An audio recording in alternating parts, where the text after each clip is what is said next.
So, a very pleasant morning to all the students of Plus 2C. Uh, as you can see that I have planned the chapter Deep Water for this week. And Deep Water chapter, I'm going to associate it with your lives because it is associated.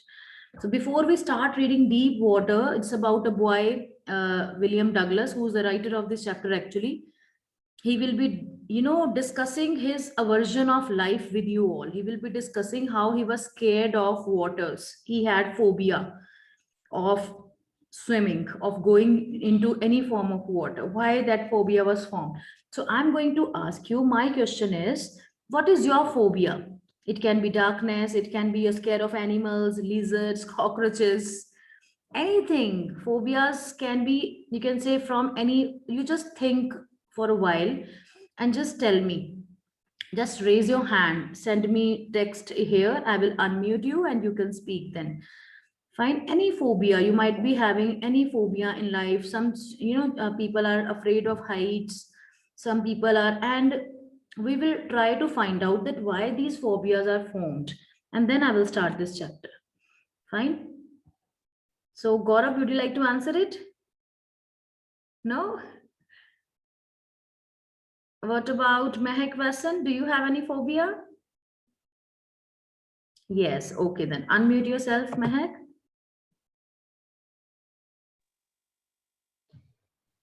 Height.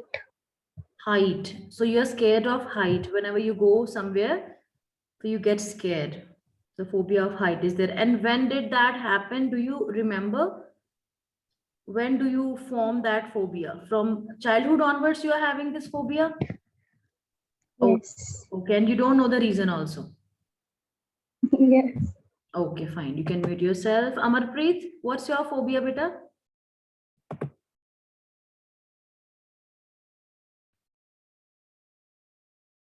Yes, unmute yourself, Amarpreet.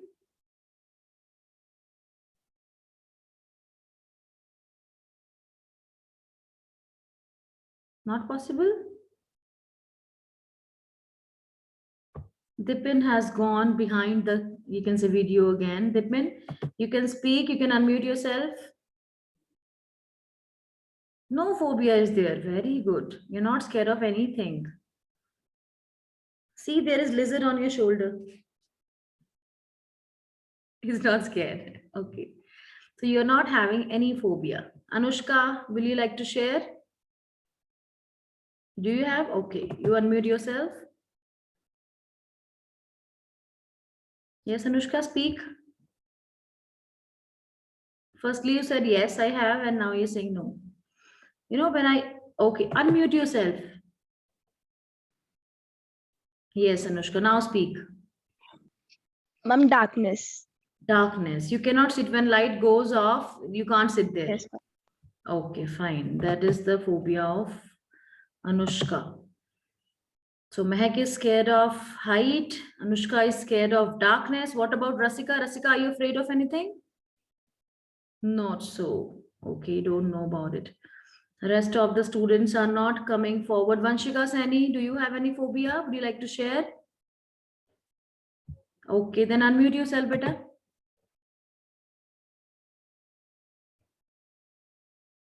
Yes, Vanshika. I guess gadgets, sometimes trouble us muting and unmuting and all. Okay, she's Gaurav. Gaurav is writing. He has phobia of attending parents' meet. Very good. Biggest phobia ever, no? Lightning. Lightning. Vanshika, you have written lightning? This phobia, you share with me. Even not now, but even as a child, when I was of your age. Let me discuss my phobia also with you all. Whenever a thunder, lightning was there, loud noise of clouds, I used to get scared and run wherever I was standing, and I could hear that I would run inside the rooms and close the door, and now I could feel secure. So this is the phobia of Vanshika, which I'm, you can say, phobia of losing loved ones. So what a beautiful phobia you have written. Anmol is writing. She has a phobia of losing loved ones. That is the phobia of everyone, I must say. Okay, Anmol. So those who have not switched on the videos, but they are participating in it by sending the text in the chat box. That's really nice. So my idea of, you can say, behind this question, I just wanted to know. Now, those who want to wit up, I'm afraid of snakes. Well, Sukhmanjot, it began when I watched Anaconda movie. Okay, so Sukhman is having phobia of snakes after watching Anaconda movie. So these are the various phobias. Now, see, we interacted with each other. One is having phobia of darkness, another is having phobia of height, third is having phobia of parents meeting also. So this is that is just jokes apart. Actually, we all of us are having one or the other phobia. So now let me relate this phobia with this chapter, deep water, as the name is clear that he's having phobia of water. But now the thing is how these phobias are formed and how to overcome those phobias. Two things are there. Clear? So firstly, we will be reading about William Douglas. You can see the name of the author is William Douglas. So he is actually giving autobiographical account. He himself will be discussing and sharing his own personal life with you all, that how as a child he formed this phobia of deep water, and how by the end you will get to know how he is going to overcome this phobia also. Having phobias is common thing, but how many of us are trying to overcome these phobias? I don't think so we are doing anything. Fine, but we need to work upon our phobias rather than developing it stronger and stronger. If we will not work upon it, it will grow stronger and it will be permanent part of our lives. Fine. So William Douglas, as you can see, he was born in 1898 and he died in 1980. It is written in your book only, in Minnesota. After graduating with a Bachelor's of Arts in English and Economics, he spent 2 years teaching high school in Yakima. Yakima is the name of a place. So after doing graduation in English and Economics, he spent 2 years as teacher.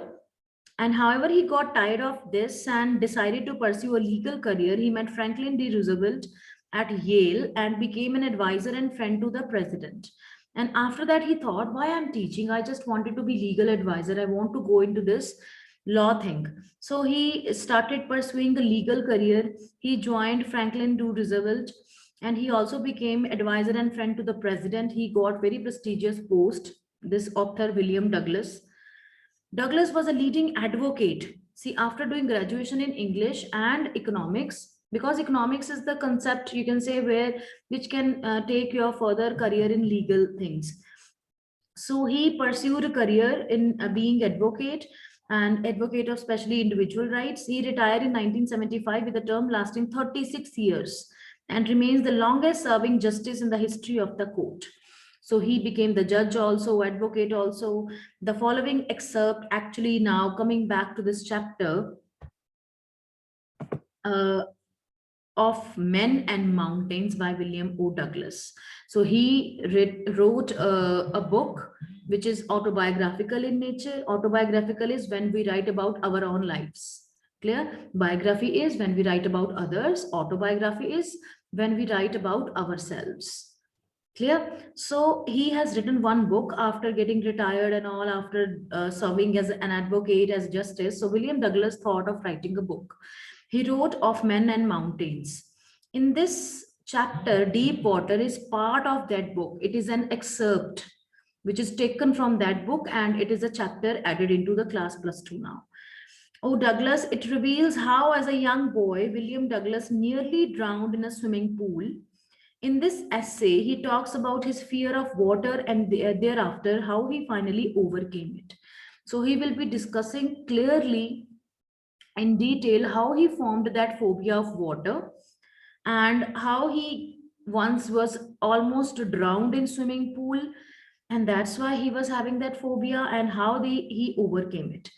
And notice how autobiographical part of the selection is used to support his discussion of fear. So he will be discussing his phobia and how he overcame it. Clear? That's why I asked you which phobias you are having. Now let me dwell upon how the phobias are formed. Actually, phobias are formed during childhood only. When you are a child, you might have seen parents threatening to us because they are quite busy in their daily course. They say, okay, don't go outside. There is a huge monster waiting outside.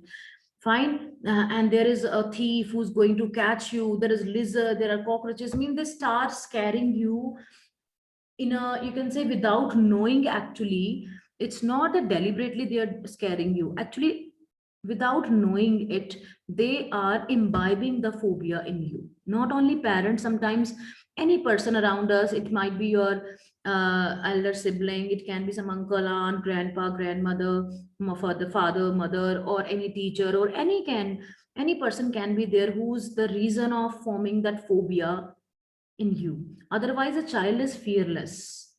A child, a toddler who doesn't know, they can, catch the fire also. They can put their fingers in the electricity board also. That's why many incidents of such occurrings, because children do not know what to do, what not to do. Fine. They can jump into water also. They don't know. But when we start telling them, but they tell because they want to save your life. They are right in one way. Parents are right. They don't want you to do something wrong. So that's why they create phobias in you. Clear? So phobias are formed during childhood when somebody stops you to do anything. Clear? And in this case, Douglas, actually that phobia started when he would, visit seaside along with his father. He would go there. You see that many people go by the side of the seas and oceans. They enjoy, you can say, water coming and touching. जिसको हम paddling बोल देते हैं, the water coming and touching your feet and going beyond that. And he would go to there by the seaside along with his father. When he was just 2 to 3 year old, he was standing there, and once he was standing there, and just because with the force of the water, he fell down. And rather than, when he fell down, William Douglas, he has mentioned it in his book that when, as a child, as a toddler, he along with his father went there by the seaside. And when water, with the water force, he fell down and water ran over his face and all. Rather than taking care of his son, father started laughing. William Douglas' father started laughing. He started making joke out of it. Sometimes somebody falls and we start laughing without knowing the seriousness that person might be feeling. Clear? So in this case also, he so you can say, he, without knowing that what he's causing to his son, without knowing the depth of fear he's imbibing in him, father starts laughing. But yes, he takes care of his son also. He loves him also. It doesn't mean he doesn't love him. But that phobia was formed at that time when he was a child, a toddler. Clear? After that, what happened? Second incident. We will be reading Veda in detail, but I'm just giving you overview of this chapter. That when second incident, first incident when he was at the seaside with his father and he fell down. Clear? And father started laughing. Second incident was when he was a teenager. He joined a YMCA pool in Yakima. You know, already he has done his graduation over there in Yakima place, and he's residing over there. And there was one YMCA pool that is on very first page of Deep Water, page number 23. YMCA, the full form of YMCA, you can note down, that is Young Men Christian Association. Young Men Christian Association.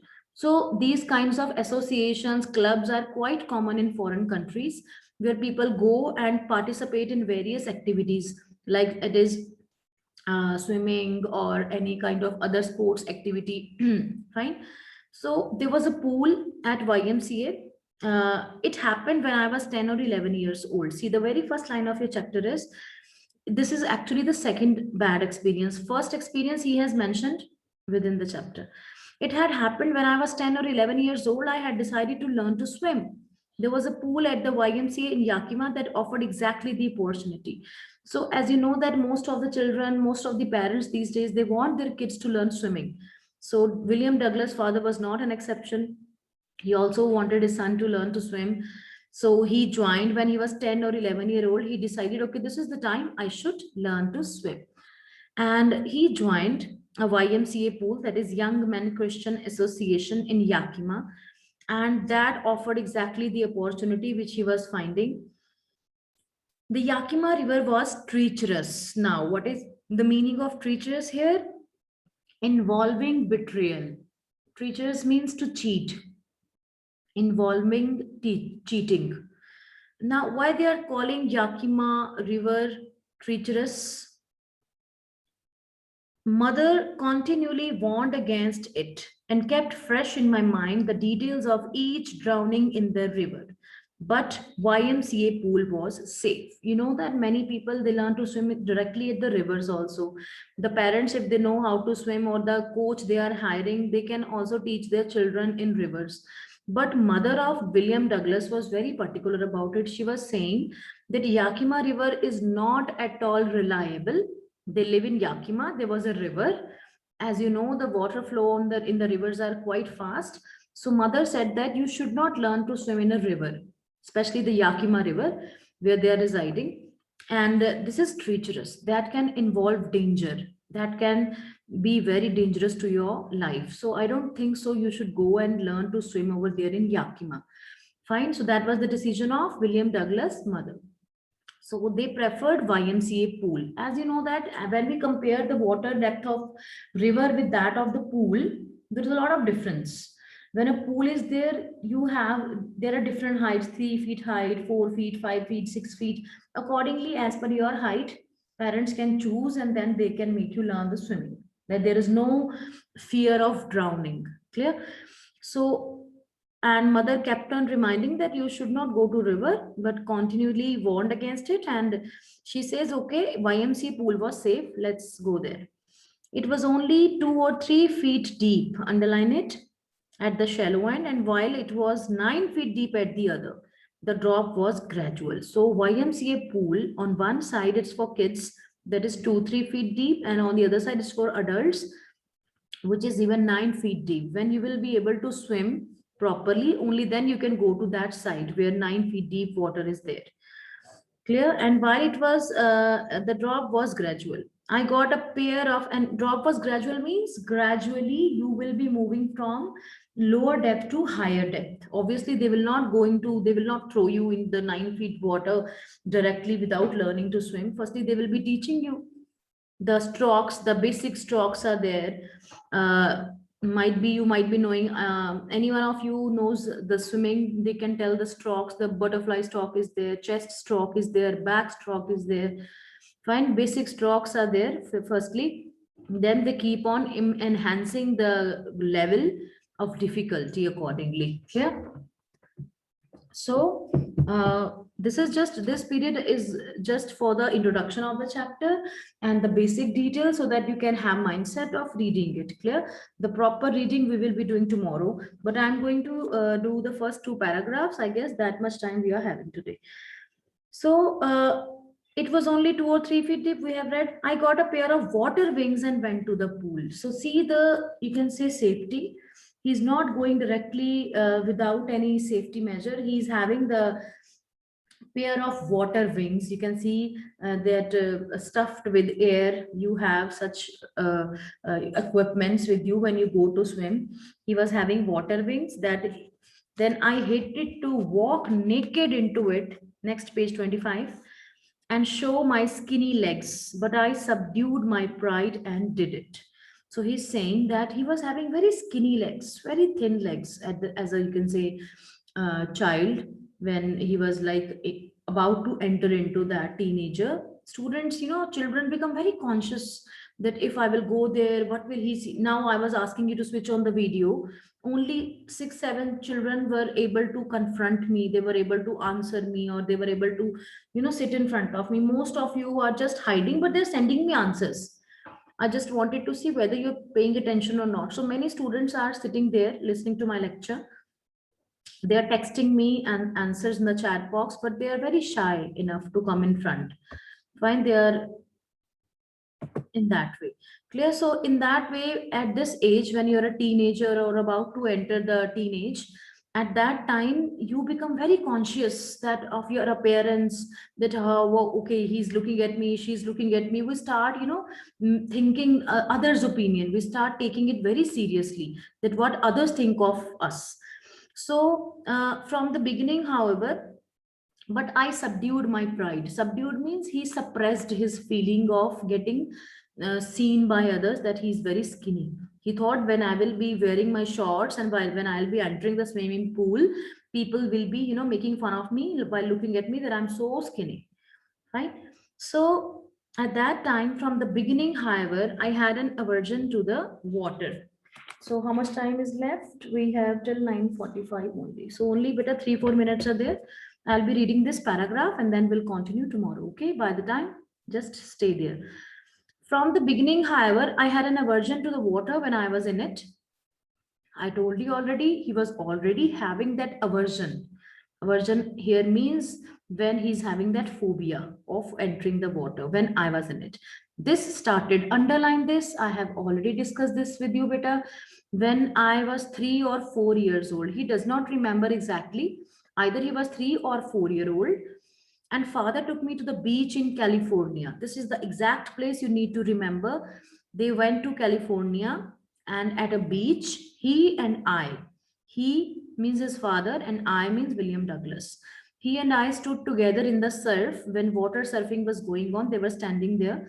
I hung on to him, yet the waves knocked me down and swept over me. I was buried in water.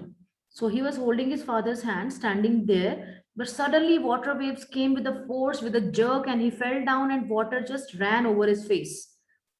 My breath was gone. He was not able to breathe properly. His breath was gone. I was so scared. I was so frightened.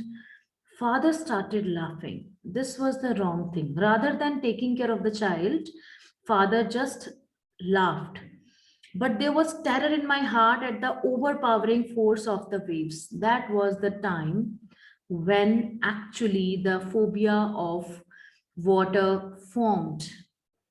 Clear? So he was so scared, the terror was there in his heart at overpowering force of the waves. Now, a child of 3 or 4, he's just experiencing the world. Fine. He experienced the force of waves over his face, and then he just made one notion in his mind ki, okay, water is something to be scared of. And who is there to remove that phobia? Parents should do efforts. The father was by his side, rather than making him comfortable or telling him it happens sometimes, and or telling him that you need to stand that way safely on from a distance, rather than securing him or picking him up into his lap or holding him and loving him or cuddling him, he just started laughing. So that was the bad part on the father, you can say on the part of father, that he should make his son comfortable, but rather than he started laughing. So that was the day when that phobia of water was formed. Fine. And after that, when that phobia will be increased with some other incident that we won't be able to better discuss today. Clear? Because we are running out of time. So I will be just ending this meeting. We are having different periods also. Okay, beta. Have a nice day.